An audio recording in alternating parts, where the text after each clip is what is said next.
अस्सलाम वालेकुम जी। मैं हूं सादिक सिद्दीकी। सफारी रिजॉर्ट में इस वक्त हाजी अफजल मौजूद हैं जी। हाजी अफजल ने रिसेंटली एक वीडियो पैगाम में ये ऐलान किया था कि मैं बहुत जल्द इस्लामाबाद रावलपिंडी की जानिब पैदल सफ़र करूंगा। इससे पहले खपुल से जो गाजियान का एक रुकन मोहम्मद मूसा ने घोड़े के ऊपर जो है सफ़र किया था रावलपिंडी, वो 28 दिन में पहुंचे थे। हाजी अफजल हमारे साथ मौजूद हैं। इनका ताल्लुक कचूरा सोप से है। हाई साहब, आपने रिसेंटली एक वीडियो पैगाम में सोशल मीडिया के ऊपर ये बयान जारी की कि आप गालिबन अगले महीने या इस महीने के अवाखिर में इस्लामाबाद रावलपिंडी की जानिब पैदल सफ़र कर रहे हैं। इस हवाले से ज़रा आगाह कीजिएगा। बिस्मिल्लाहिर्रहमानिर्रहीम। मुझे बचपन से ही पैदल चलने का बहुत ज़्यादा शौक़ है और मेरा डेली का रूटीन 20 किलोमीटर चलने का है। और इसकी एक खुसूसियत भी है, मैं हमेशा देसी खुराक और देसी खाना इस्तेमाल करता हूँ। मैं बाज़ारी चीज़ों से परहेज़ करता हूँ। तो मैंने मुनासिब समझा, जुलाई में मैंने प्रोग्राम बनाया था कि गिलगित बल्तिस्तान से यानी बल्तिस्तान से मैं पिंडी का पैदल सफ़र करूँ। ये तकरीबन 650 किलोमीटर बनता है। तो मैं इंशाअल्लाह पर डे 30 किलोमीटर के हिसाब से चला करूँगा। इसके सबसे ज़्यादा 2 फ़वाइद होंगे, क्योंकि यहाँ टूरिज़म से काफ़ी लोगों का रोज़गार मुंसलिक है। तो लोग एक बात चली हुई है कि ये गिलगित बल्तिस्तान बहुत दूर अफरादा इलाका है और दुश्वार गुजार संगलाफ पहाड़ी इलाके हैं। तो मेरे यहाँ से स्कर्दू से पिंडी जाने का मकसद ये है कि एक लोगों का माइंडसेट बने कि ये इलाका इतना मुश्किल नहीं है कि एक बंदा जब पैदल सफ़र कर लेता है 6 से 50 किलोमीटर, तो इससे इलाके के लिए मुस्बित फ़वाइद होंगे और अमन का पैगाम और रोशन ख़याली, एतदाल पसंदी का पैगाम लेकर मैं यहाँ आप टूरिज़्म को प्रमोट करना चाहते हैं पैदल सफ़र टूरिज़्म को करके। प्रमोट किस तारीख का आप बताइएगा, किस तारीख को आप यहाँ से सफ़र का आगाज़ करेंगे और कितने दिनों में आपका एक यकीनन इसके हवाले से प्लान बनाए होंगे, कितने दिनों में आप वहाँ पहुँच सकेंगे? मैं 1 जनवरी दिन 10 बजे यादगार शुहदा स्कर्दू से पैदल चलना शुरू करूँगा और मैं रोज़ाना 30 किलोमीटर चला करूँगा। ये सफ़र तकरीबन 23 दिन का बनता है। तो मैं इंशाअल्लाह रास्ते में कुछ स्टे भी होगा। 23 से लेके 27 दिन के अंदर मैं इंशाअल्लाह पिंडी पहुंच जाऊंगा। अच्छा, इस सफ़र के लिए यकीनन आप तैयारियां तो कर रहे होंगे। गवर्नमेंट सतह पे आपको स्पॉन्सर कर रहा है या निजी कोई अदारा या इस तरह से है, किसी का ताउन लेके आप जा रहे हैं? मेरी ज़िंदगी का एक उसूल है कि मैं किसी के सहारे कोई भी काम नहीं करता हूँ। जो काम करता हूँ वो अपने ज़ोर पे, अपने ज़ोर बाजू या अपनी माशी जो हालात हैं उसको मद्देनज़र रख करता हूँ। मैं किसी कंपनी की तरफ से या किसी इदारे की तरफ से मुझे किसी किस्म की सपोर्ट नहीं है, ना मैं किसी किस्म का सपोर्ट हासिल करूँगा, क्योंकि ये मैंने अपनी तरफ से करना है ये सफ़र। तो मुझे खुशी होगी ये सफ़र मैं अपने अखराजात पे और अपनी ताकत के ज़रिए ये सफ़र मुकम्मल करूँगा। स्टार्टिंग पॉइंट आपने कहा स्कर्दू यादगार शुहदा से आप इसको स्टार्ट करेंगे, तो एंडिंग कहाँ होंगे? आप GHQ चले जाएंगे, ऐवान सदर जाएंगे, ऐवान वज़ीर-ए-आज़म जाएंगे, GB हाउस चले जाएंगे, कहाँ कहाँ आपका इख्तिताम होगी इस सफ़र का? मेरा ताल्लुक़ बल्तिस्तान से है, तो हमारे बल्तिस्तान के जितने लोग असगर मालचौक में जो हमारा बल्तिस्तानी मुसाफिर खाना है वहाँ मैंने जाना है, वहाँ जाना है। और जो हमारे बल्तिस्तान के जो मरीज़ है वहाँ पे उनकी इयादत करना है और उनको मैंने खून का अतिया भी देना है। मैंने वहाँ 3 महीने रहना है। मेरे इसके अलावा भी 3 मकासद है, क्योंकि मेरा ताल्लुक़ गिलगित बल्तिस्तान से है। यहाँ 3 किस्म के इंतहाई मुश्किल जो है ना मसाइल है। एक बिजली का मसला है, दूसरा गैस का मसला है, तीसरा जो है हमारी ज़रूरी अजनास का मसला है या फ्रूट का। तो मैं 5-6 दफ़ा चाइना भी गया हूँ। काश्तकार और हमारे हालात एक जैसे हैं। वहाँ एग्रीकल्चर रिफॉर्म प्रोग्राम बेहतर होने की वजह से उनके जितने भी ज़मींदार है या इलाका है वो जो है ना खुशहाल है। लेकिन बल्तिस्तान में पानी भी है, गिलगित बल्तिस्तान में ज़मीनें भी है, इसके बावजूद हम खातिर ख्वाह फ़वाइद वो हासिल नहीं कर सके हैं जो फ़ायदे हमें हासिल करना चाहिए। मैं यहाँ से जाने के बाद सोलर एनर्जी के जो माहिरीन होते हैं वहाँ पे हमारे गिलगित बल्तिस्तान के जिन्होंने सोलर एनर्जी के ऊपर इंजीनियरिंग की हुई है उनसे मुलाकात करूँगा। और पाकिस्तान में जितने भी माहिरीन हैं सोलर एनर्जी के, उनसे मैं इस्तिफ़ादा हासिल करने की कोशिश करूँगा ताकि जो बिजली का बहरान का मसला कम हो। दूसरा बायोगैस। चाइना में बायोगैस जो है ना इसके ऊपर ना अखराजात भी नहीं आते। ये गोबर से बिजली सुई गैस बनाते हैं। ये 70-80 हज़ार का प्लांट मिलता है। गिलगित बल्तिस्तान में लोगों के पास पैसा है लेकिन ये सिस्टम यहाँ पर नहीं है।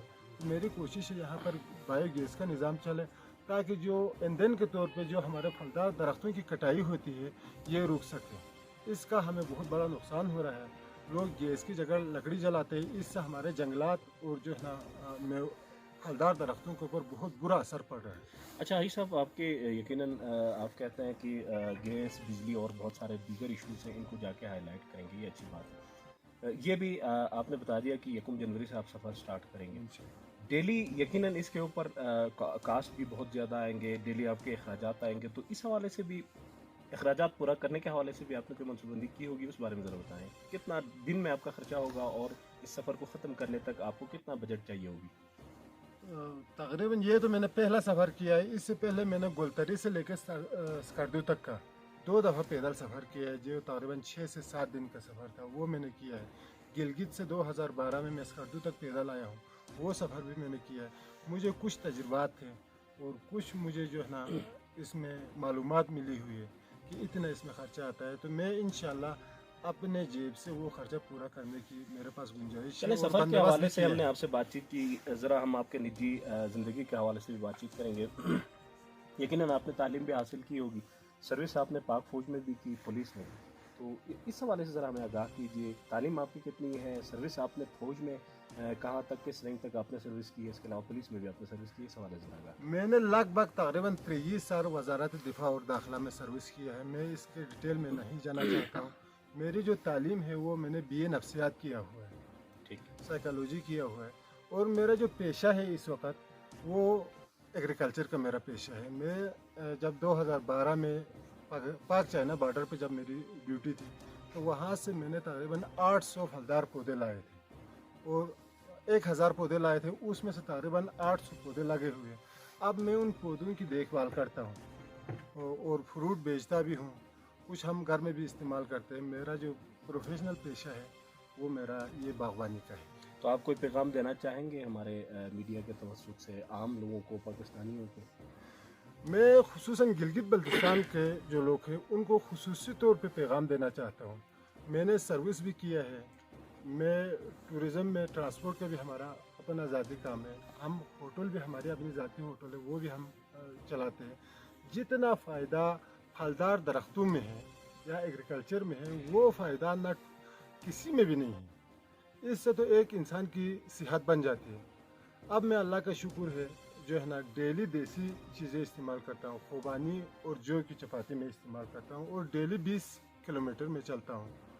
تو مجھے آج معلوم، اب مجھے پتہ چلا کہ سب سے بہترین کام جو تھا وہ باغبانی کا ہے. گلگت بلتستان میں اللہ کا شکر ہے اسکردو ایئرپورٹ انٹرنیشنل بنا ہے.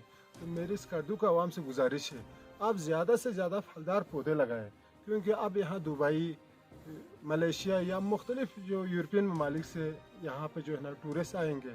یہاں سے باہر ممالک جو ہے نا ہمارے یہاں سے ایئر سروس ہوگی، تو آپ کا جو فروٹ اب 100-200 روپے میں یہاں بک رہا ہے. انٹرنیشنل ایئرپورٹ ہونے کے بعد آپ کا یہی جو پھل فروٹ ہے وہ ہزاروں میں آپ کو پھل فروٹ پیسے دے مطلب دے. اس شعبے میں بہت زیادہ اسکوپ ہے، لوگوں کو اس شعبے کی طرف راغب ہونی چاہیے. چلے اس حوالے سے بھی بات ہوئی. یہ جو آپ کے لمبے مونچھیں ہیں، اس حوالے سے ذرا بتائیں، یہ کب سے آپ نے یہ شوق پیدا ہوا کہ مجھے آپ اس کو لمبے رکھیں گے؟ تو اس حوالے سے ذرا بتائیں ہم دیکھنے والوں کو.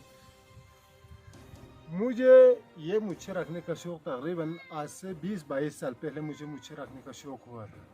تو میں شروع سے چھوٹا بیٹا ہوں، یعنی چھوٹا ہوں، تو مجھے لاڈ پیار سے پالا گیا ہے اور مجھے جس چیز کا شوق آتا ہے وہی میں کر لیتا ہوں. تو مجھے مچھوں کا شوق تھا اور ان مچھوں کے اوپر جب سے 20-22 سال سے میں نے مچھیں رکھی ہوئی ہے. ان کے اوپر اگر کم سے کم خرچہ ہوا ہے تو 15 سے 20 لاکھ اس کے اوپر خرچہ ہوا ہوگا، کیونکہ اس سے کچھ مسائل بھی ہیں.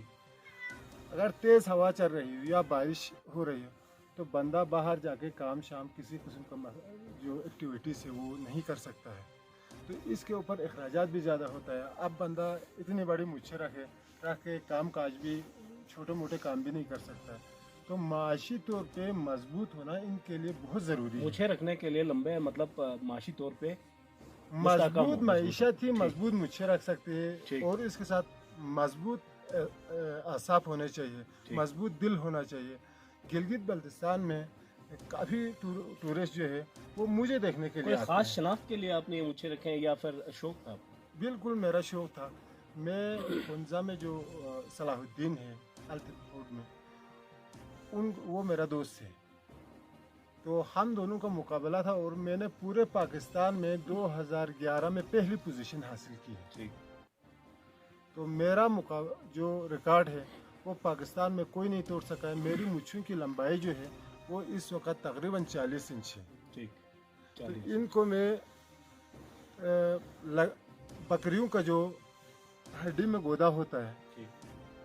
वो इस्तेमाल करता हूँ, और जैतून का तेल, बादाम का तेल, अखरोट का तेल, और जो दुनिया में महंगी चीज़ हो, मुझे कोई भी कीमती चीज़ नज़र आ रही तो वो मैं मूंछों को लगा लेता हूँ। बहुत अच्छी बात है जी। हाजी अफजल हमारे साथ मौजूद थे 40 इंच मूछों के साथ। ये जो है इंशाल्लाह आप पैदल जो है स्कर्दू से रावलपिंडी और इस्लामाबाद तक सफ़र करेंगे।